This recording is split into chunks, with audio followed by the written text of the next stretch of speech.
Estulin. Ladies and gentlemen, we are now in a position to change history.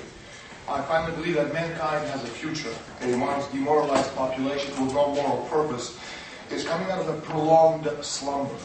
In this general awakening, people are beginning to ask the right questions. It is no longer what will I get out of it, but rather what's right. It's an international phenomenon of response and reaction to an overtly felt perception that the entire world is doomed to catastrophe unless we, the people, do something about it. I've written a book on the subject of the Bilderberg group. This book, in a way, has become the catalyst for a movement around the world.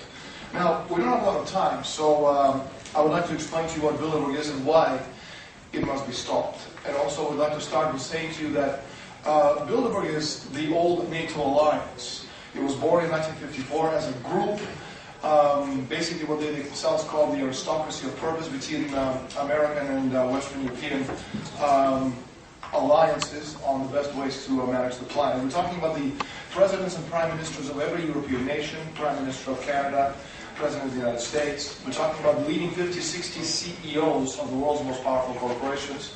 We're talking about European royalty, commissioners, senators, congressmen. And of course, we're talking about the world's leading press, the New York Times, the Washington Post, Wall Street Journals, Time Magazine, Le Monde from France, Grupo Prisa from Spain, which is one of the reasons we might not hear a lot about the Bilderbergers, or actually the group, until I've written a book on them, because these organizations, media organizations, are sworn to secrecy.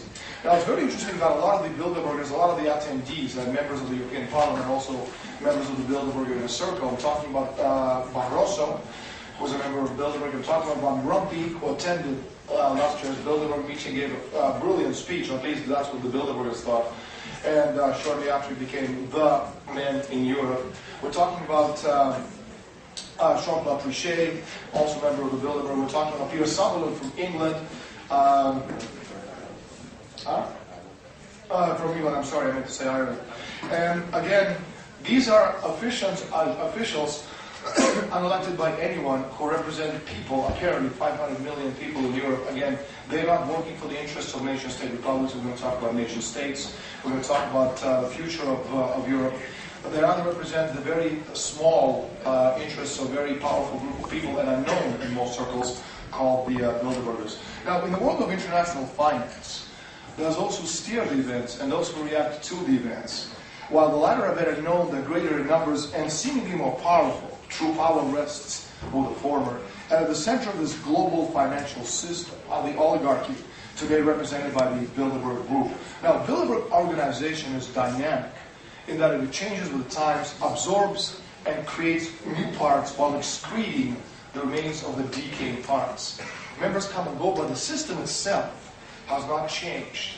It is a self-perpetuating system, a virtual spider web of interlocked financial, political, economic, and industry interests. Now, Bilderberg isn't a secret society. It's not an evil, all-seeing eye. There is no conspiracy, even though a lot of people with their infantile fantasies see it as such. No group of people, I don't care how powerful they are, sit around a table in a dark room, holding hands, staring at a crystal ball, planning the world's future. It is a meeting of people who represent a certain ideology.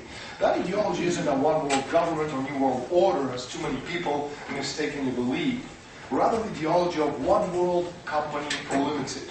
Back in 1968, at the Bilderberg meeting in Canada, George Ball, who was then the Undersecretary for Economic Affairs with JFK and Johnson, he said, "Where does one find a legitimate base for the power of corporate management to make decisions that can profoundly affect the economic life of nations to whose governments they have only limited responsibility?"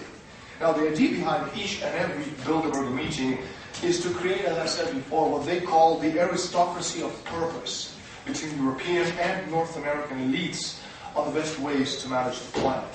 In other words, the creation of a global network of giant cartels, more powerful than any nation on earth, destined to control the necessities of life of the rest of humanity, obviously from their vantage point, for our own good and our own benefit, because to them, we the people are the great unwashed.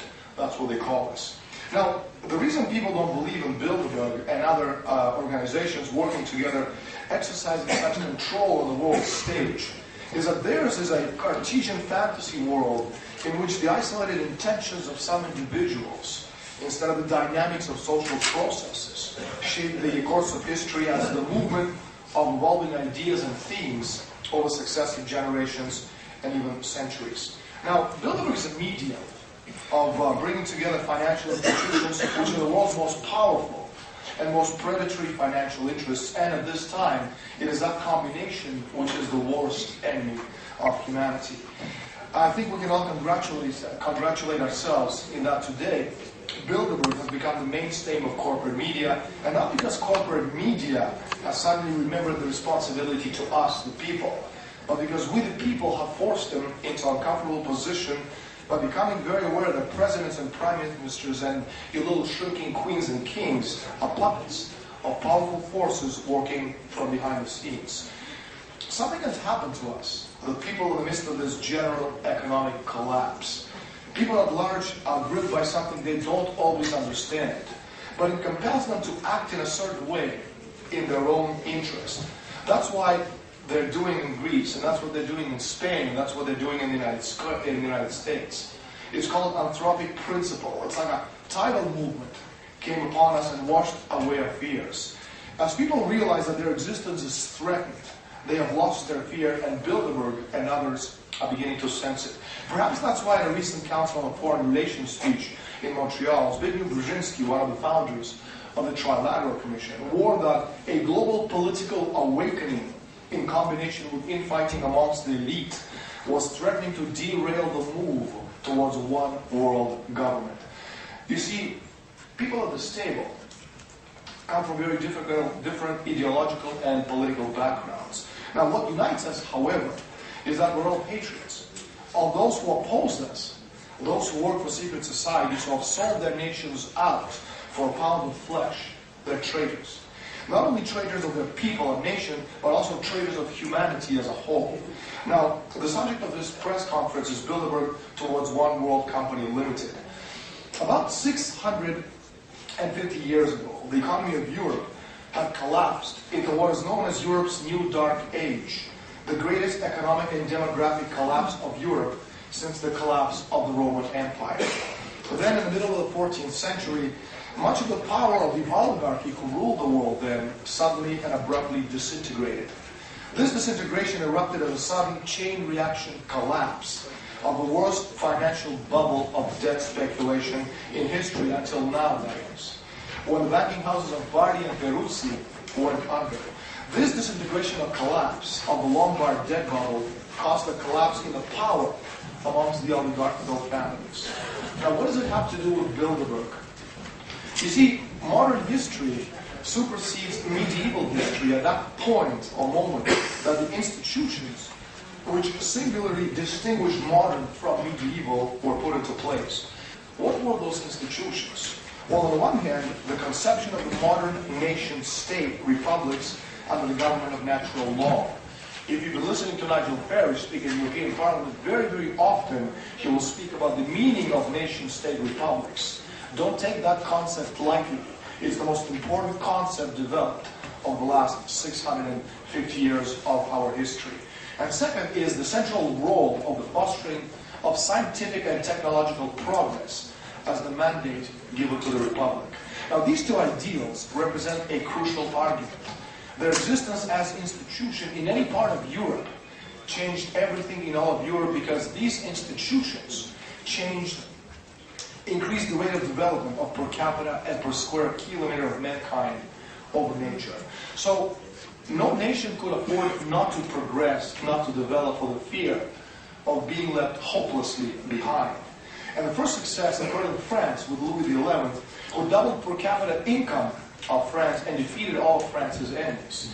Louis XI's success sparked a chain reaction in other nations, beginning with England with Henry VII and also elsewhere. Now, another key idea to come out of Council of Florence, which was later implemented in the United States, is a universal principle of general welfare, on which all of modern civilized society is based. Now, general welfare doesn't mean a useless bum sitting on a couch eating a pizza, slobbering all over himself, watching television while he's waiting for the government check to arrive. It is a question of immortality. What's the intention of the existence of man and government? It's to provide for the welfare of future generations of mankind, to assure survival as a species. The principle of the general welfare, as expressed in the summation in the preamble of the Federal Constitution of the United States, is the fundamental law. So how is it related to today? And I have another couple of minutes to go and I'll finish and you can ask me questions. You see, the people such as the Bilderbergers, what they want is an empire. That's what globalization is, just another word for an empire. And too many people believe that in order to have an empire, you need money. You have all heard the phrase, the money elite. But you see, money is not a determinant of wealth and the economy. Money doesn't make the world go round. Money has no intrinsic value. Human mind affects that development. And this is how we, the people, and mankind is measured. This is the true meaning of immortality. What separates us from animals is our ability to discover universal physical principles. It allows us to innovate, which subsequently improves the lives of people by increasing the power of man over nature. You see, what Bilderberg are doing right now in the world economy, they're destroying on purpose. Now, this isn't the first time either. This was already done in the 14th century. We're talking about the New Dark Age. 30% of the population then was wiped out. And one of the things we're seeing right now, the concepts of zero growth, zero progress, these are not new concepts. Bilderbergers and their cohorts, they know exactly what they're doing. Back in 1973, Club of Rome came up with a paper called The Limits to Growth. CFR, Council on Foreign Relations, that's the American cousin to the Bilderberg group, they came up with a Project 1980s paper promoting controlled disintegration of the world economy. And of course, Bilderberg themselves, in the mid-1990s, came up with a very interesting concept, demand destruction. Now, how do you destroy demand? Well, you destroy demand by destroying the world economy on purpose. If you go back to the Great Depression, it really wasn't a Great Depression at all. It was simply a transfer of wealth. Okay, the Great Depression was not an event that wiped out American capitalists. Okay. I've been told that about a minute ago. You see, we're talking about the question of leadership and the question of immortality. All of the leaders of society, especially in times of crisis, are leaders because they measure up to some approximation of that standard. We're talking about a greater good for humanity. Now, I'm not talking about a scientific problem or economic problem, but rather a morality question, a question of immortality. Do we as nation states, as people of the planet, believe in the future of mankind? And what kind of future will that be 100, 200, or even 500 years from now? Do we have a right to dream? And if we have a sense of purpose for being here, then the bad guys simply can't win. And finally, in closing, I'm talking again about nation-state republics. We should be a fraternity of nations, of sovereign nation-states, united by a common purpose for humanity. Until we can bring mankind into the age of reason, history will be shaped in actuality, not by the wills of masses of humanity, but by a mere handful who, for the purposes of good and evil, steer the fate of mankind, generally as herds of cows are steered to and from the pasture, and occasionally also to the slaughterhouse. I'll stop right now and welcome your questions. Thank you very much.